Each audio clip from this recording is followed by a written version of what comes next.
มีสกิลแปลกๆที่ผมเห็นอยู่ท่านต้องเ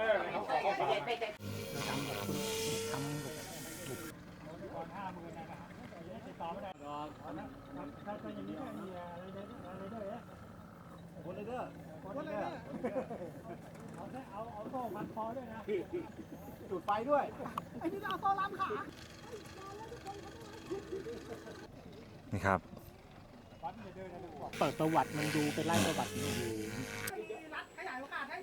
จะ3 เหรียญที่จบเลยนะ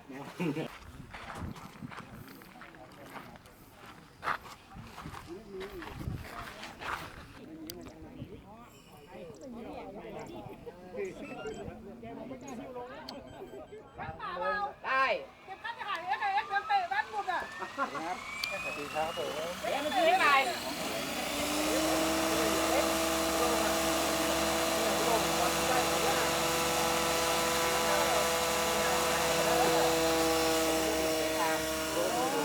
ลูกบินลูกเก่านะบินลูกเก่าเลยยาวลูกเก่าเย็บนะ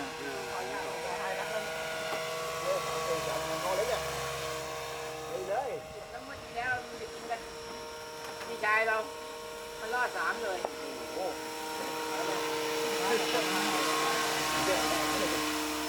โอเคว่ะ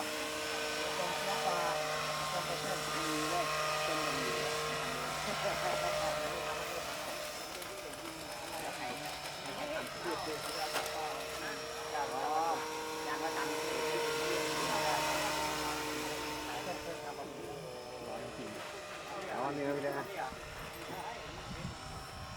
ลูกขึ้นหน้ามึง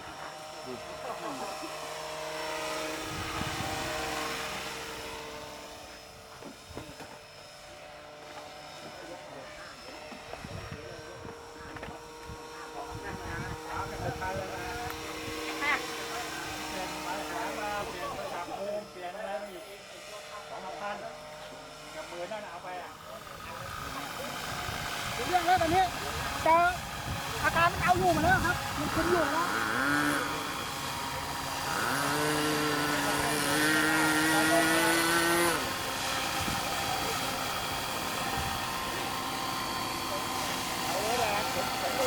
โอเคครับพี่โชคครับ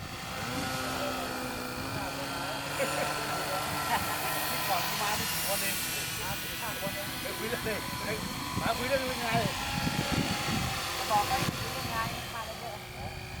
มาหน้ามีงานอย่างเงี้ยคิดหน้าเรื่องการเนี่ยหน้าไทยเหรอหน้าไทย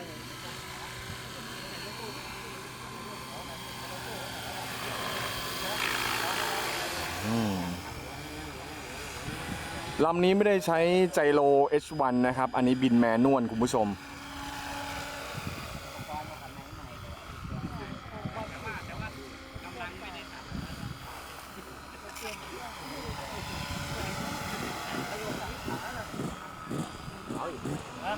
ตาผมขึ้นเลยนะคุยใครเลยอ่ะ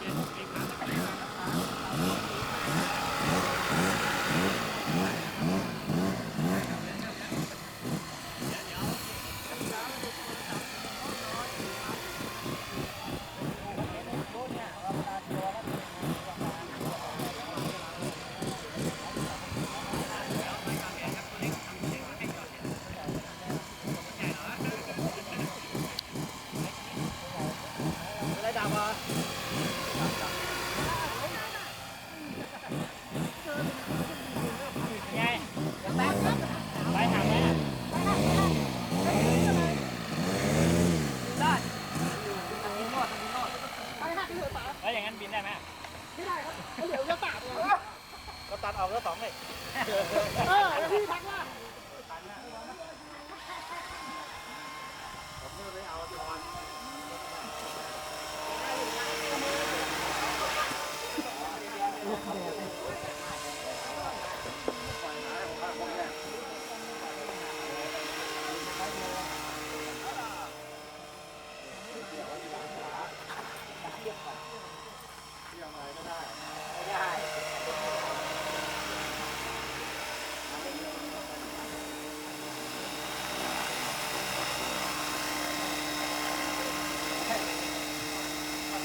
ด้วยโดนหลานตายจะตายเข้ามาแล้วเด็กไม่ตับเลยไม่เกี่ยวเลย ไม่โดนแรกเลย กลับไปถึงบ้านน้ำลายฟู